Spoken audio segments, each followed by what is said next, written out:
परम सत श्री अकाल जी, स्वागत है ਤੁਹਾਡਾ। ਸਤਿ ਸ਼੍ਰੀ ਅਕਾਲ, ਥੈਂਕ ਯੂ। परम डांस मूवमेंट थैरेपी ਦੇ ਵਿੱਚ ਤੁਹਾਨੂੰ ਮੁਹਾਰਤ ਹਾਸਲ ਹੈ। ਇਹ ਡਾਂਸ ਮੂਵਮੈਂਟ ਥੈਰੇਪੀ ਹੁੰਦੀ ਕੀ ਹੈ, ਪਹਿਲਾਂ ਤਾਂ ਸਾਨੂੰ ਇਹ ਦੱਸੋ। ਦੇਖੋ, ਡਾਂਸ ਮੂਵਮੈਂਟ ਥੈਰੇਪੀ ਨੂੰ ਬਹੁਤ ਸਹਿਜ ਭਾਸ਼ਾ ਦੇ ਵਿੱਚ ਜੇ ਮੈਂ ਸਮਝਾਉਣਾ ਚਾਹਾਂ ਤੇ ਇੱਕ ਕੋਰਿਲੇਸ਼ਨ ਹੈ ਆਪਣੀ ਇਮੋਸ਼ਨ ਦਾ ਤੇ ਆਪਣੀ ਮੂਵਮੈਂਟ ਦਾ। ਤੇ ਡਾਂਸ ਮੂਵਮੈਂਟ ਥੈਰੇਪੀ ਸਾਈਕੋਥੈਰੇਪਿਊਟਿਕ ਇੱਕ ਰਿਲੇਸ਼ਨਸ਼ਿਪ ਹੈ ਜਿੱਥੇ ਆਪਾਂ ਡਾਂਸ ਇੱਕ ਸਪੋਰਟ ਦੇ ਵਾਂਗੂ ਯੂਜ਼ ਕਰਦੇ ਹਾਂ ਆਪਣੀ intellectual, emotional and motor functions ਦੇ ਲਈ, ਔਰ ਉਹ ਆਪਣੀ ਬਾਡੀ ਨੂੰ ਬਹੁਤ ਅੱਛੀ ਤਰ੍ਹਾਂ ਸਪੋਰਟ ਕਰਦਾ ਹੈ। ਤੇ ਜਿਸ ਤਰ੍ਹਾਂ ਜਦੋਂ ਇਹ ਬੱਚੇ ਦਾ ਜਨਮ ਹੁੰਦਾ ਹੈ, ਸਪੈਸ਼ਲੀ ਜਨਮ ਤਾਂ ਉਹਦਾ ਉਦੋਂ ਹੀ ਹੋ ਜਾਂਦਾ ਹੈ ਕਿ ਜਦੋਂ ਫਸਟ ਟਾਈਮ ਇੱਕ ਮੂਵਮੈਂਟ ਕਰਦਾ ਹੈ, ਉਹ ਇੱਕ ਫੀਟਸ ਹੁੰਦਾ। ਫੀਟਸ ਜਦ ਮੂਵ ਕਰਦਾ ਉਹਦੀ ਉਹ ਮੂਵਮੈਂਟ ਜੋ ਹੈ, ਮੂਵਮੈਂਟ ਆਪਣੀ ਬਾਡੀ ਦੇ ਇੱਕ ਨੈਚੁਰਲ ਪ੍ਰੋਸੈਸ ਹੈ। ਜਦ ਆਪਾਂ ਦੋਨੇ ਵੀ ਗੱਲ ਕਰ ਰਹੇ ਹਾਂ ਤਾਂ ਤੁਸੀਂ ਦੇਖੋ ਆਪਣੀ ਅੱਖਾਂ ਬਲਿੰਕ ਕਰ ਰਹੀਆਂ ਨੇ, ਤੁਸੀਂ ਨੋਡ ਕਰ ਰਹੇ ਹੋ ਤੇ ਆਪਣੀ ਬਾਡੀ 'ਚ ਇੱਕ ਨੈਚੁਰਲ ਰਿਦਮ ਹੈ, ਇੱਕ ਫਲੋ ਹੈ। So that is movement. ਅੱਛਾ, ਇਹ ਜਿਹੜੀ ਥੈਰੇਪੀ ਹੈ ਇਹ ਬੱਚਿਆਂ ਤੇ ਇਸਤੇਮਾਲ ਕੀਤੀ ਜਾਂਦੀ ਹੈ। ਜਿਵੇਂ ਤੁਸੀਂ ਜਿਹੜਾ ਕੰਮ ਕਰਦੇ ਹੋ, ਤੁਸੀਂ ਸਪੈਸ਼ਲ ਨੀਡਸ ਵਾਲੇ ਬੱਚਿਆਂ ਦੇ ਨਾਲ ਕੰਮ ਕਰਦੇ ਹੋ, ਉਹਨਾਂ ਵਾਸਤੇ ਇਹ ਡਾਂਸ ਮੂਵਮੈਂਟ ਥੈਰੇਪੀ ਇਸਤੇਮਾਲ ਕੀਤੀ ਜਾਂਦੀ ਹੈ। ਉਹਦੇ ਬਾਰੇ ਦੱਸੋ ਸਾਨੂੰ, ਕਿੱਦਾਂ ਹੁੰਦਾ ਹੈ, ਕਿੱਦਾਂ ਸਪੈਸ਼ਲ ਨੀਡਸ ਵਾਲੇ ਬੱਚਿਆਂ ਨੂੰ ਮਦਦ ਕਿਵੇਂ ਮਿਲਦੀ ਹੈ ਇਸ ਥੈਰੇਪੀ ਤੋਂ? ਸਪੈਸ਼ਲ ਨੀਡਸ ਵਾਲੇ ਜਿਹੜੇ ਬੱਚੇ ਆ ਉਹ ਮਤਲਬ ਉਹਨਾਂ ਦੀ ਮੈਕਸਿਮਮ ਕਮਿਊਨੀਕੇਸ਼ਨ ਨਾਨ ਵਰਬਲ ਹੁੰਦੀ ਹੈ। ਤੇ ਆਪਾਂ ਜਿਸ ਤਰ੍ਹਾਂ ਬਹੁਤ ਸਾਰੀ ਚੀਜ਼ਾਂ ਨੈਚੁਰਲੀ ਸਮਝਾ ਦਿੰਦੇ ਹਾਂ, ਆਪਣੀ ਨੀਡਸ ਨੂੰ ਆਪਾਂ ਬਹੁਤ ਖੁੱਲ੍ਹ ਕੇ ਐਕਸਪ੍ਰੈਸ ਕਰ ਦਿੰਦੇ ਹਾਂ, ਉਹ ਬੱਚੇ ਉਸ ਲੈਵਲ ਤੱਕ ਕਰ ਨਹੀਂ ਪਾਉਂਦੇ ਹੈਗੇ। ਸਭ ਤੋਂ ਪਹਿਲੀ ਗੱਲ, ਇੱਕ ਵਿਸ਼ਵਾਸ ਹੋਣਾ ਬਹੁਤ ਜ਼ਿਆਦਾ ਜ਼ਰੂਰੀ ਹੁੰਦਾ ਹੈ, ਔਰ ਅਕਸਰ ਉਹਨਾਂ ਦਾ ਇੱਕ ਦਾਇਰਾ ਹੁੰਦਾ ਹੈ, ਉਹਨਾਂ ਦਾ ਆਪਦਾ ਐਕਸਪ੍ਰੈਸ ਕਰਨ ਦਾ ਇੱਕ ਤਰੀਕਾ ਹੁੰਦਾ ਹੈ। ਉਹ ਕਈ ਇਹੋ ਜਿਹੀਆਂ ਚੀਜ਼ਾਂ ਹੁੰਦੀਆਂ ਨੇ, ਜਿਸ ਤਰ੍ਹਾਂ ਜੇ ਮੇਰੇ ਪੇਟ 'ਚ ਦਰਦ ਹੋਵੇ ਤੇ ਮੈਂ ਤਾਂ ਬੋਲ ਕੇ ਦੱਸ ਦੇਵਾਂਗੀ, ਲੇਕਿਨ ਯੂਜੂਅਲੀ ਮੈਂ ਤੁਹਾਨੂੰ ਇੱਕ ਐਗਜ਼ਾਮਪਲ ਦਿੰਦੀ ਹਾਂ। ਮੈਂ ਇੱਕ ਕਲਾਇੰਟ ਦੇ ਨਾਲ ਕੰਮ ਕਰਦੀ ਸੀ, ਉਹ ਬੱਚਾ 15 ਸਾਲ ਉਹਦੀ ਏਜ ਸੀ ਔਰ ਉਹ ਸਪੈਸ਼ਲ ਨੀਡਸ ਦਾ ਬੱਚਾ ਸੀ, ਔਰ ਅਕਸਰ ਜਦੋਂ ਉਹਦੇ ਪੇਟ 'ਚ ਦਰਦ ਹੁੰਦਾ ਸੀ ਤਾਂ ਉਹਦੀ ਆਦਤ ਸੀ ਸਪਿਟ ਕਰਨ ਦੀ। ਔਰ ਅਸੀਂ ਅਕਸਰ ਦੇਖਦੇ ਸੀਗੇ ਕਿ ਪਬਲਿਕਲੀ ਜੇ ਤੁਸੀਂ ਉਹਦੇ ਨਾਲ ਇਹੋ ਜਿਹੀ ਸਿਚੁਏਸ਼ਨ 'ਚ ਡੀਲ ਕਰਦੇ ਹੋ ਤਾਂ ਬੜਾ ਇੰਬੈਰਸਿੰਗ ਹੋ ਜਾਂਦਾ ਹੈ, ਬਿਕੋਜ਼ ਉਹ ਅਚਾਨਕ ਕਿਤੇ ਵੀ ਸਪਿਟ ਕਰ ਦੇਗਾ। ਬਟ ਇਹ ਚੀਜ਼ ਅਸੀਂ ਸਮਝਦੇ ਹਾਂ, ਉਹਦੇ ਨਾਲ ਕੰਮ ਕਰਦੇ ਕਰਦੇ ਗ੍ਰੈਜੂਅਲੀ ਸਾਨੂੰ ਸਮਝ ਆਉਣ ਲੱਗ ਗਿਆ ਸੀਗਾ ਕਿ ਉਹ ਕਿਉਂ ਕਰਦਾ ਸੀ ਇਸ ਤਰ੍ਹਾਂ। ਤਾਂ ਮੂਵਮੈਂਟ ਸਾਈਕੋਥੈਰੇਪੀ ਦੇ ਤਰੀਕੇ ਨਾਲ ਜਦ ਅਸੀਂ ਉਹਦੀ ਮੂਵਮੈਂਟ ਨੂੰ ਸਮਝਣ ਦੀ ਕੋਸ਼ਿਸ਼ ਕੀਤੀ ਔਰ ਉਹਨੂੰ ਇਮੀਟੇਟ ਕਰਨਾ ਸਟਾਰਟ ਕੀਤਾ ਔਰ ਉਹਦੀ ਮੂਵਮੈਂਟ ਨੂੰ ਮਿਰਰ ਕਰਨਾ ਸਟਾਰਟ ਕੀਤਾ, ਤਾਂ ਉਹਨੂੰ ਅਕਸਰ ਅਸੀਂ ਇਸ ਤਰ੍ਹਾਂ ਕਰਦੇ ਸੀ, ਮਤਲਬ ਇਹ ਕਰਨ ਦੀ ਆਦਤ ਕਰਦੇ ਸੀ ਤੇ ਉਹਨੂੰ ਦੱਸਦੇ ਸੀ ਕਿ ਫਿਟ ਨਹੀਂ ਕਰਨਾ, ਬਟ ਉਹਨੂੰ ਅੰਦਰ ਲਓ and you are absolutely fine, because ਉਹਦਾ ਧਿਆਨ ਬਟ ਜਾਂਦਾ ਸੀ ਔਰ ਉਹ ਸਮਝਦਾ ਸੀਗਾ ਕਿ ਇਹ ਹੋਰ ਵੀ ਤਰੀਕਾ ਇਸ ਚੀਜ਼ ਨੂੰ ਐਕਸਪ੍ਰੈਸ ਕਰਨ ਦਾ, ਕਿ ਜਸਟ ਉਹਦੀ ਇੱਕ ਆਦਤ ਬਣ ਚੁੱਕੀ ਸੀ ਔਰ ਅਸੀਂ ਸਮਝ ਗਏ ਸੀ ਕਿ ਜੇ ਉਹਨੂੰ ਕੋਈ ਚੀਜ਼ ਪਸੰਦ ਨਹੀਂ ਆਉਂਦੀ ਸੀ ਤੇ ਉਹ ਅਕਸਰ ਇਸ ਤਰ੍ਹਾਂ ਕਰਦਾ ਸੀ।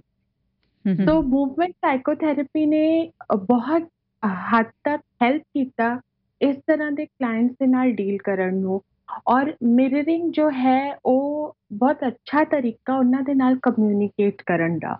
ਮਿਰਰਿੰਗ ਮਤਲਬ ਜੋ ਉਹ ਕਰ ਰਹੇ ਆ ਤੁਸੀਂ ਉਹੀ ਚੀਜ਼ ਤੁਸੀਂ ਕਰੋ। ਹਾਂਜੀ, ਜੋ ਕਰ ਰਹੇ ਆ ਅਸੀਂ ਉਹਨਾਂ ਦੀ ਮੂਵਮੈਂਟ ਨੂੰ ਫੋਲੋ ਕਰਦੇ ਹਾਂ, ਉਹਨਾਂ ਦੀ ਮੂਵਮੈਂਟ ਵੋਕੈਬਲਰੀ ਨੂੰ ਫੋਲੋ ਕਰਦੇ ਹਾਂ, ਔਰ ਉਹ ਜੋ ਐਕਸਪ੍ਰੈਸ ਕਰਨ ਦੀ ਕੋਸ਼ਿਸ਼ ਕਰਦੇ ਆ ਤੇ ਉਹਨੂੰ ਇੱਕ ਡਾਇਲੌਗ ਦਿੰਦੇ ਆ। ਕਿਉਂਕਿ ਇਸ ਲੈਵਲ ਦੇ ਜਿਹੜੇ ਬੱਚੇ ਆ ਉਹਨਾਂ ਦੀ ਕਮਿਊਨੀਕੇਸ਼ਨ ਨੂੰ ਸਮਝਣ ਦੇ ਲਈ ਸਭ ਤੋਂ ਪਹਿਲਾਂ ਉਹਨਾਂ ਦੀ ਨਾਨ ਵਰਬਲ ਕਮਿਊਨੀਕੇਸ਼ਨ ਨੂੰ ਸਮਝਣਾ ਬਹੁਤ ਜ਼ਿਆਦਾ ਜ਼ਰੂਰੀ ਹੈ। ਔਰ ਉਹ ਆਪਣਾ ਟਾਈਮ ਲੈਂਦੇ ਆ, ਆਪਾਂ ਉਹਨਾਂ ਨੂੰ ਓਬਜ਼ਰਵ ਕਰਾਂਗੇ ਤਾਂ ਹੀ ਆਪਾਂ ਇਹ ਸਭ ਚੀਜ਼ਾਂ ਸਮਝ ਸਕਦੇ ਹਾਂ। ਆਟਿਸਟਿਕ ਬੱਚਿਆਂ ਦੀ ਵੀ ਮਦਦ ਹੁੰਦੀ ਹੈ ਇਸ ਤਰੀਕੇ ਨਾਲ?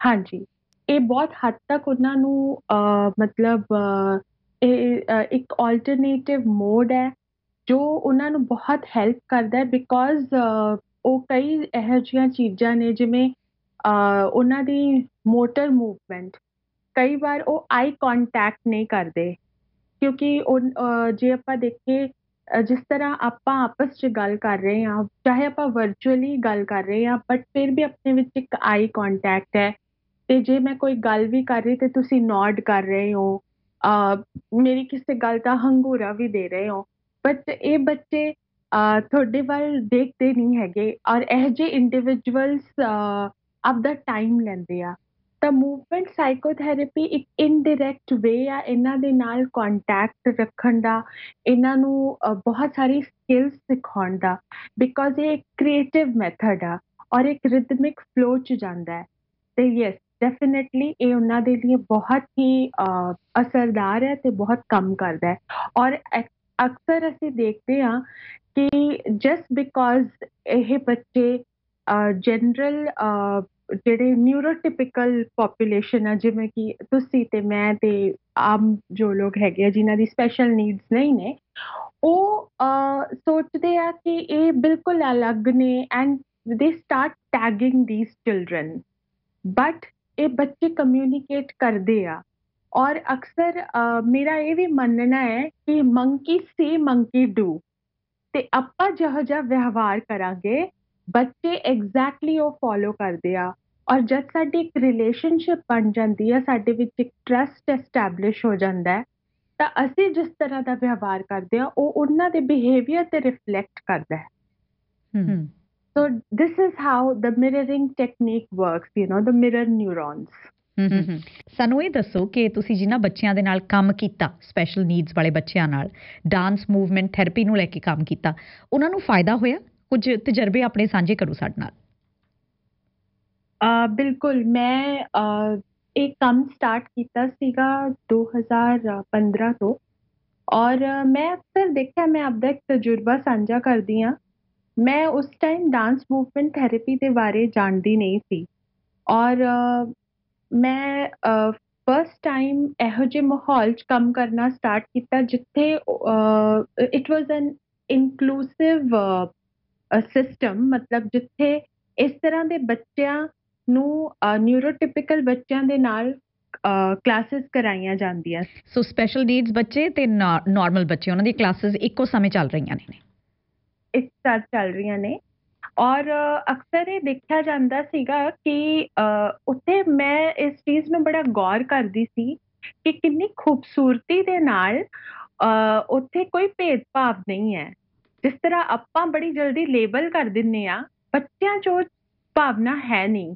ਔਰ ਉਹ ਬੜੀ ਖੂਬਸੂਰਤੀ ਦੇ ਨਾਲ ਉਸ ਚੀਜ਼ ਨੂੰ ਡੀਲ ਕਰਦੇ ਸੀ ਔਰ ਜਦ ਦੇਖਿਆ ਜਾਂਦਾ ਸੀ ਕਿ ਯੂਜੂਅਲੀ ਕਈ ਵਾਰ ਇਹੋ ਜਿਹਾ ਹੁੰਦਾ ਕਿ ਆਟਿਜ਼ਮ ਸਪੈਕਟਰਮ ਦੇ ਜਿਹੜੇ ਬੱਚੇ ਆ ਉਹਨਾਂ ਨੂੰ ਸੈਂਸਰੀ ਇਸ਼ੂਜ਼ ਹੁੰਦੇ ਆ ਤੇ ਜੇ ਆਪਾਂ ਨੋਟਿਸ ਕਰੀਏ ਤੇ ਉਹ ਕਈ ਵਾਰ ਸਲਾਈਮੀ ਚੀਜ਼ਾਂ ਜਿਵੇਂ ਸਲਾਈਮ ਦੇ ਨਾਲ ਬੱਚੇ ਬੜਾ ਖੇਲਦੇ ਆ ਜਾਂ ਫਿਰ ਕੋਈ ਗਿੱਲੀ ਚੀਜ਼ ਹੋਵੇ ਜਾਂ ਕੋਈ ਜਿਸ ਤਰ੍ਹਾਂ ਇਟਸ ਸਲਾਈਮੀ ਥਿੰਗ ਲਾਈਕ ਚੀਜ਼ ਔਰ ਇਸ ਤਰ੍ਹਾਂ ਦੀਆਂ ਚੀਜ਼ਾਂ ਉਹਨਾਂ ਨੂੰ ਇਸ ਤਰ੍ਹਾਂ ਦੀ ਚੀਜ਼ਾਂ ਤੋਂ ਬੜੇ ਸੈਂਸਰੀ ਇਸ਼ੂਜ਼ ਹੁੰਦੇ ਆ ਤੇ ਕਿਸ ਤਰ੍ਹਾਂ ਉਹ ਐਕਸੈਪਟੈਂਸ ਕਿ ਮੇਰਾ ਇਹ ਫਰੈਂਡ ਇਹ ਲਾਈਕ ਨਹੀਂ ਕਰਦਾ ਤੇ ਦੂਸਰਾ ਫਰੈਂਡ ਉਹਨੂੰ ਕਿਸ ਤਰ੍ਹਾਂ ਬੜੇ ਤਰੀਕੇ ਦੇ ਨਾਲ ਸਪੋਰਟ ਕਰਦਾ ਸੀ ਔਰ ਮੈਨੂੰ ਇਨਫੋਰਮੇਸ਼ਨ ਦਿੱਤੀ ਜਾਂਦੀ ਸੀ ma'am don't use this because this child or this friend of mine is not comfortable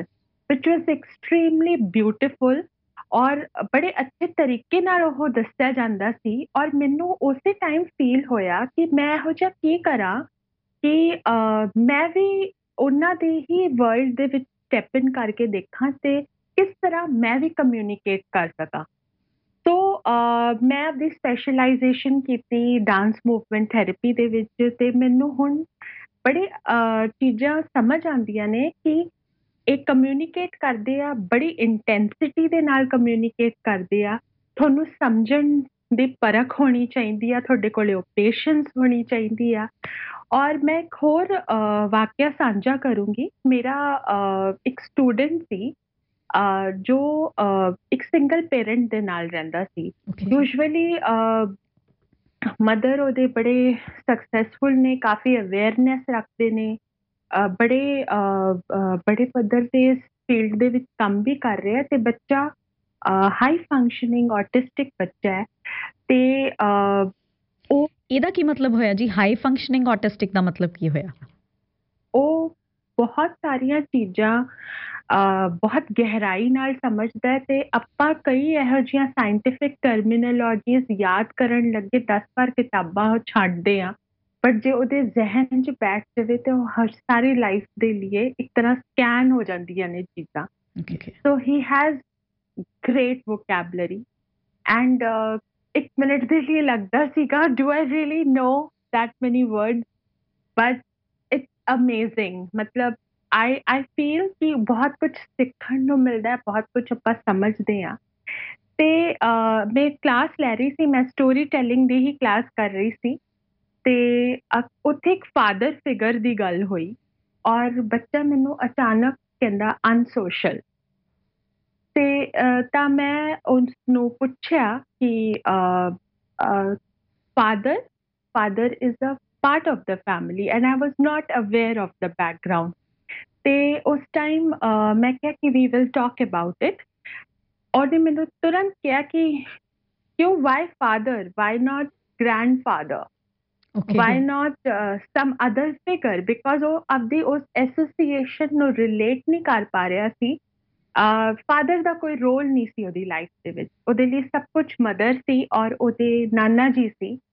ਔਰ ਜਦ ਮੈਂ ਗੱਲ ਕੀਤੀ ਉਹਦੇ ਨਾਲ, ਉਹਦੇ ਪੇਰੈਂਟਸ ਨਾਲ ਗੱਲ ਕੀਤੀ, ਮਤਲਬ ਉਹਦੇ ਜਿਹੜੇ ਗ੍ਰੈਂਡ ਪੇਰੈਂਟਸ ਨਾਲ ਗੱਲ ਕੀਤੀ, ਤਾਂ ਉਹ ਕਹਿੰਦੇ ਕਿ ਅਸੀਂ ਪੀਟੀਐਮ ਦੇ ਵਿੱਚ ਜਦ ਜਾ ਰਹੇ ਸੀ ਤਾਂ ਅਕਸਰ ਟੀਚਰਾਂ ਦੀ ਆਦਤ ਹੈ ਕਿ ਉਹ ਕਹਿੰਦੇ ਕਿ ਫਾਦਰ ਮਦਰ ਦੋਨੇ ਆਣ। Maybe they were not aware and he had recently changed the school।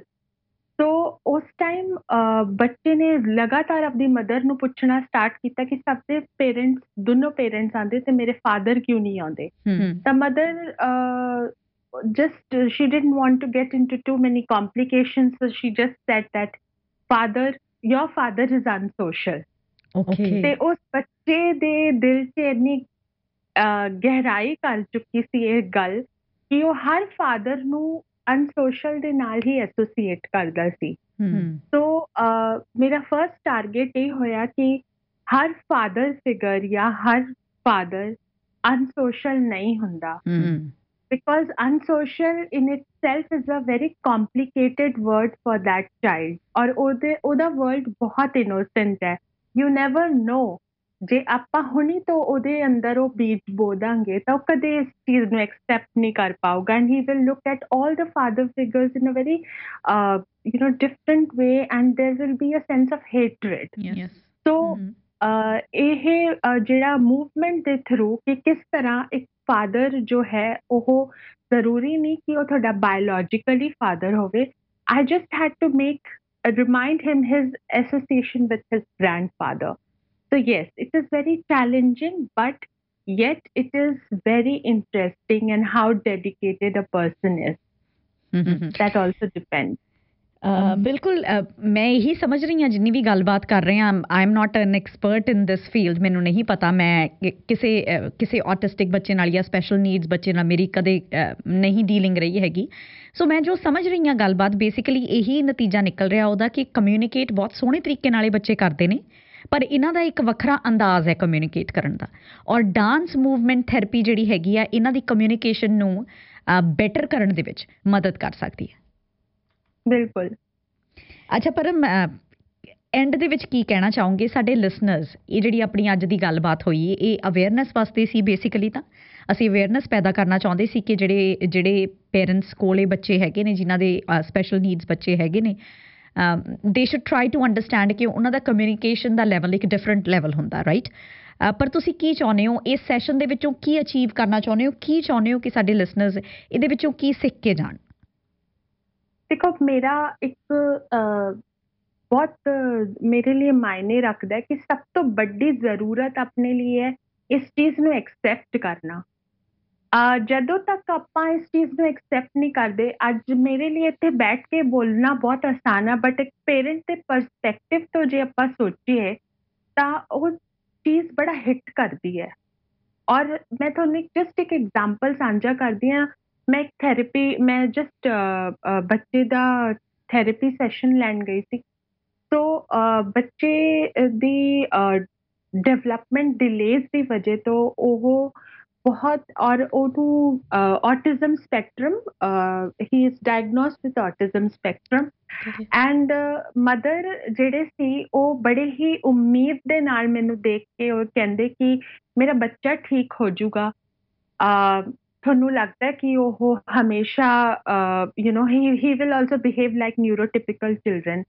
ਸੋ ਉਸ ਤਰ੍ਹਾਂ ਉਸ ਟਾਈਮ ਜਿਹੜੀ ਮਦਰ ਹੈ ਜਾਂ ਫਾਦਰ ਹੈ ਉਹਨਾਂ ਨੂੰ ਐਸ਼ੋਰੈਂਸ ਦੇਣਾ, ਉਹਨਾਂ ਨੂੰ ਕੰਫਰਟ ਲੈਵਲ ਦੇਣਾ ਮੇਰੀ ਬਹੁਤ ਵੱਡੀ ਜ਼ਿੰਮੇਵਾਰੀ ਹੈ।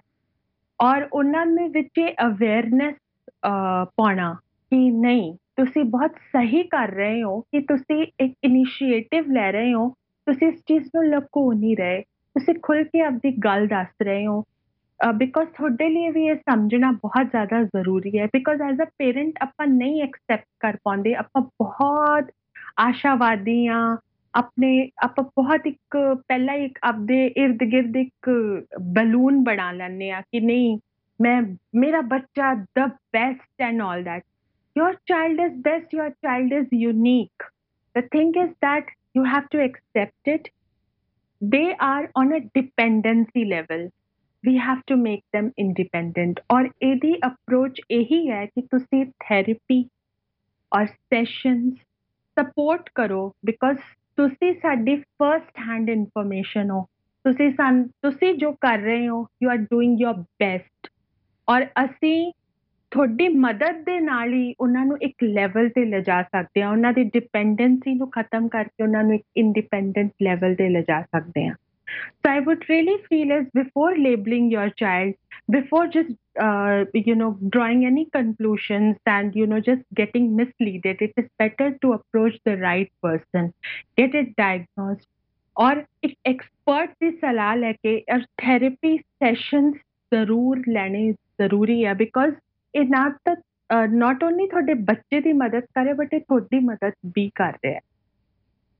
ਬਿਲਕੁਲ। So I really feel is that there is no shame in this, and they should just open up and they should approach the therapist।